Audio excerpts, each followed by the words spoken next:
السلام علیکم ناظرین، پروگرام حقائق کے ساتھ میں ہوں آپ کا میزبان حماد الحسن۔ ٹیم حقائق کی ماہ رحمت رمضان ٹرانسمیشن میں آپ کا خیر مقدم۔ آج کا جو ہمارا عنوان ہے وہ ہے غزوہ بدر، تاریخ اسلام کی وہ پہلی فتح، حق و باطل کا وہ پہلا معرکہ جس کے اندر اللہ تبارک و تعالیٰ نے امت مسلمہ کو اور حضور اکرم صلی اللہ علیہ وسلم کو ان کے اصحاب کے ساتھ وہ تاریخ ساز فتح نصیب فرمائی اور اسلام کی فتح کا آغاز فرمایا۔ تو اسی حوالے سے آج کے پروگرام میں ہمارے ساتھ موجود ہیں محترم حافظ حسن محمود کمیر پوری صاحب، جو کہ معروف عالم دین ہیں، جبکہ دوسری جانب میرے ساتھ موجود ہیں محترم ڈاکٹر حافظ نعمان اکبر صاحب۔ تو آج کے پروگرام کا آغاز کر لیتے ہیں۔ ہمارے جو سب سے پہلے میں بات کرنا چاہوں گا محترم حافظ حسن محمود کمیر پوری صاحب سے کہ حافظ صاحب سب سے پہلے مجھے یہ بتائیے گا کہ غزوہ بدر جو تھا، غزوہ بدر کی تاریخ اسلام کے اندر اہمیت کیا ہے، ذرا تھوڑی سی اس پہ روشنی ڈالیے گا، اور دوسرا اس کے ساتھ ساتھ یہ بھی بتائیے گا کہ غزوہ بدر کے اندر اللہ تبارک و تعالیٰ نے مسلمانوں کو کس طرح سے فتح نصیب فرمائی۔ بسم اللہ الرحمن الرحیم۔ غزوہ بدر کا تاریخ اسلام میں بہت اعلیٰ مقام ہے۔ قرآن مجید میں اس غزوے کو یوم الفرقان، حق و باطل میں فرق کا دن قرار دیا گیا ہے۔ اگرچہ اس جنگ کا جو وجود میں آنا تھا، برپا ہونا تھا، وہ ایک ہنگامی صورتحال تھی۔ اس وجہ سے کفار کا لشکر تیار ہوا، ابو جہل کی قیادت میں وہ روانہ ہوا۔ ان کو یہ پیغام بھیجا گیا ابو سفیان کی طرف سے کہ ہم خیریت سے آگے ہیں، لہذا جنگ کی ضرورت نہیں ہے، تم واپس آ جاؤ۔ لیکن چونکہ ان کے دل میں مسلمانوں کے خلاف انتقامی جذبات بہت پروان چڑھ چکے تھے، انہوں نے واپس جانے سے انکار کر دیا۔ جی۔ مکہ مکرمہ سے مدینہ منورہ کا فاصلہ تقریباً 350 میل ہے، کلومیٹر نہیں، میل ہے۔ جی۔ لشکر کفار چلا اور بدر کے مقام پر پہنچا، اور بدر اور مدینہ منورہ کا فاصلہ تقریباً 80 میل ہے۔ یہاں یہ بات میں عرض کرنا چاہوں گا کہ مسلمانوں نے کبھی بھی جنگ میں پہل نہیں کی۔ آپ اندازہ کر لیں کہ کفار 350 میل میں سے زیادہ سفر کر کے مدینہ منورہ پر حملہ آور ہوئے۔ اس کے ساتھ ہی دوسرا غزوہ احد تھا، وہ بالکل مکہ سے وہ چلے اور مدینہ منورہ سے تقریباً 3.5 میل کے فاصلے پر میدان احد میں وہ معرکہ برپا ہوا۔ تیسرا بڑا معرکہ وہ غزوہ احزاب ہے، جسے غزوہ خندق بھی کہا جاتا ہے۔ وہ کفار نے بالکل مدینہ منورہ پر حملہ کیا اور مسلمانوں کو اپنے دفاع کے لیے وہاں پر خندق کھودنا پڑی، اس لیے اسے غزوہ خندق بھی کہتے ہیں۔ اللہ تعالیٰ نے اس جنگ میں مسلمانوں کو جو بالکل بے سر و سامانی کی حالت میں تھے، 313 کا لشکر مسلمانوں کا تھا، اس میں کوئی اتنا بوڑھا تھا کہ چل بھی نہیں سکتا تھا، کوئی اتنا چھوٹا تھا کہ وہ بلوغت کی عمر کو بھی نہیں پہنچا تھا، نہ اسلحہ تھا نہ سواری تھی۔ ایک اونٹ 3 مجاہدوں کے حصے میں آیا، ایک سفر کرتا تھا، 2 پیدل چلتے تھے، پھر ایک اوپر بیٹھتا تھا، دوسرا، اس طریقے سے، نہ ہتھیار تھے نہ کوئی بات تھی۔ اندازہ کر لیجئے کہ ایک صحابی اللہ کے رسول کی خدمت میں حاضر ہوا، اس لیے اللہ کے رسول میرے پاس تلوار نہیں ہے۔ آپ صلی اللہ علیہ وسلم نے اسے کھجور کے درخت کی ٹہنی دے دی۔ اس صحابی کا اللہ کے رسول کی ذات مبارکہ پر اتنا ایمان اور یقین تھا، اس نے نہیں کہا کہ میں نے جنگ میں جانا ہے، تلوار مانگی، چھڑی دے رہے ہیں آپ، وہ چھڑی لے کر ہی چلا گیا۔ وہ بعد میں پتہ چلا، وہ صحابی کہتا ہے کہ میں نے اسے کھجور کی ٹہنی کے ساتھ 2 کافروں کی گردن کاٹی۔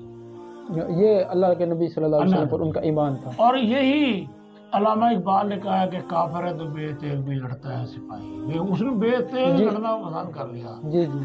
یہ حق و باطل کا معرکہ تھا، اس کا نتیجہ مسلمانوں کے لیے بہت اچھا نکلا۔ کافروں کا جو رعب تھا وہ ختم ہو گیا، 70 کافر مارے گئے، 70 کافر گرفتار ہو گئے۔ اب مکہ مکرمہ ایک چھوٹا سا گاؤں تھا اس زمانے میں، آج سے 1400 سال پہلے، تو 70 مارے گئے، 70 قیدی بنا لیے گئے۔ کوئی گھر ایسا نہیں تھا جو اس جنگ سے متاثر نہ ہوا، جبکہ اس کے مقابلے میں مسلمان صرف 14 شہید، صرف 14 مسلمان شہید۔ بہت شکریہ. ابھی میں محترم ڈاکٹر نعمان اکبر صاحب آپ سے یہ پوچھنا چاہوں گا کہ جس طرح سے کمیر پوری صاحب ذکر کر رہے تھے کہ غزوہ بدر کے اندر مسلمانوں نے بے سر و سامانی کے عالم کے اندر کفار کے ساتھ مقابلہ کیا اور بڑی جمع مردی کے ساتھ مقابلہ کرتے ہوئے اسلام کی فتح، اور یقیناً اس کے اندر اللہ تبارک و تعالیٰ کی طرف سے بھی مدد شامل حال تھی. تو اس کے اوپر ذرا آپ تھوڑی سی روشنی ڈالیے گا.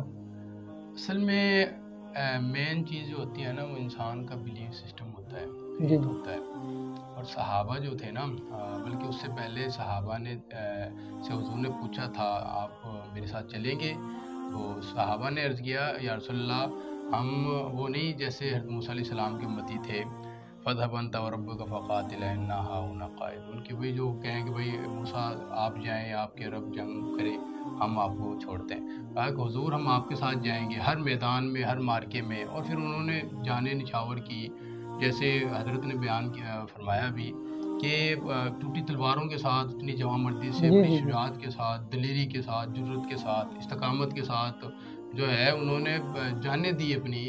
اور جو ہے بلوغت سے پہلے بچے ہی ہوتا ہے، بچے جو ہے ان کے اسی جنگ میں جو ہے ابو جہل کو قتل کیا گیا، دو معصوم بچوں کے ہاتھوں. اور وہ بھی اس طرح معاذ اور معاوذ رضی اللہ تعالیٰ عنہ، وہ بھی جو ہے حضور سے بار بار اصرار کر کے یا رسول اللہ ہمیں باقاعدہ ان کی کشتی حضور صلی اللہ علیہ وسلم نے کرائی کہ بھئی آپ میں سے کون سا قوی ہے، زیادہ جاندار ہے، اس کو اجازت دی جائے. اس طرح کر کے ان کو اجازت دی. بڑے مطلب مقابلے اور بڑی محبت کے ساتھ وہ شریک ہوئے، بڑی جرت کے ساتھ.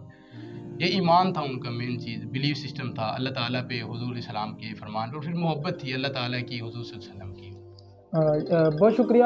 محترم نعمان اکبر نعمانی صاحب ہمیں بتا رہے تھے کہ صحابہ اکرام کا اللہ تبارک و تعالیٰ پر اور رسول صلی اللہ علیہ وسلم پر اتنا ایمان پکا تھا کہ انہوں نے جو ہے ساز و سامان کی فکر کیے بغیر میدان کے اندر کود گئے، اور بچے بھی اس کے اندر شریک ہوئے. محترم کمیر پوری صاحب آپ مجھے یہ بتائیے گا کہ غزوہ بدر کے اندر جس وقت اللہ کے نبی صلی اللہ علیہ وسلم نے کفار کا بڑا لشکر اور مسلمانوں کی افرادی قوت کمزور اور مسلمانوں کے ساز و سامان کمزور، اس وقت اللہ تعالیٰ سے انہوں نے کیا دعا فرمائی؟ بہت اچھا سوال ہے کہ مسلمانوں کے لیے اللہ کے رسول صلی اللہ علیہ وسلم نے فرمایا الدعاء سلاح المومن، دعا مومن کا اسلحہ ہے.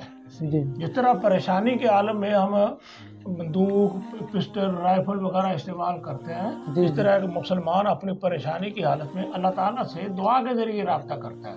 بالکل. اللہ کے رسول صلی اللہ علیہ وسلم نے دعا کی.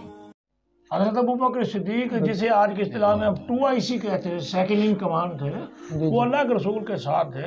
آپ صلی اللہ علیہ وسلم نے اتنے خشوع کے ساتھ دعا کی، ہاتھ یوں کھڑے کیے کہ آپ کے کندھوں سے آپ کی چادر مبارک نیچے گر گئی. اور اس دعا کو ہمارے قومی ترانے کا جو خالق حفیظ جلندری، اس نے اپنے اشعار میں بہت خوبصورت انداز میں بیان کیا. شاہ نامہ اسلام ان کی کتاب ہے.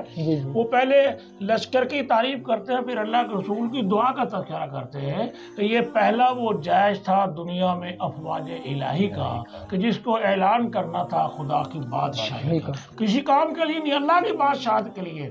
یہ لشکر اور لشکروں سے انوکھا تھا، نرالا تھا کہ اس لشکر کا افسر ایک وہ کالی کملی والا.